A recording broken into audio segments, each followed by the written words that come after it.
ចូលស្តុកទៀតឲ្យបងប្អូនជាមួយនឹងប្រភេទម៉ាស៊ីនភ្លើងទំហំ 12 kVA លក្ខណៈគ្រួសារបាទដែលតម្រូវជាមួយពុកម៉ែបងប្អូនដែលមានភ្លើងតចូល32 ampere ប្រភេទ 220V បាទអាចប្រើប្រាស់ជាមួយនឹងប្រភេទ 12 kVA នេះបានបាទ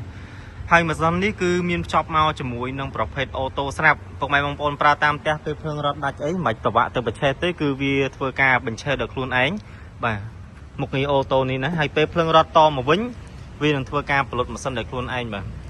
ជាមួយម៉ាស៊ីននេះដែរគឺប្រើប្រាស់ជាមួយនឹងប្រភេទក្បាលម៉ាស៊ីនយ៉ាន់ម៉ាបាទក្បាលម៉ាស៊ីនយ៉ាន់ម៉ារបស់ជប៉ុនដែលដំឡើងដោយក្រុមហ៊ុន Takashima បាទហើយប្រភេទម៉ាស៊ីននេះដែរគឺជាប្រភេទម៉ាស៊ីនភ្លើងថ្មីណាបាទថ្មីកកេះតែម្ដងធានា3ឆ្នាំចេញពីខាងក្រុមហ៊ុនហើយសូមបញ្ជាក់កម្លាំងមកវាបន្តិច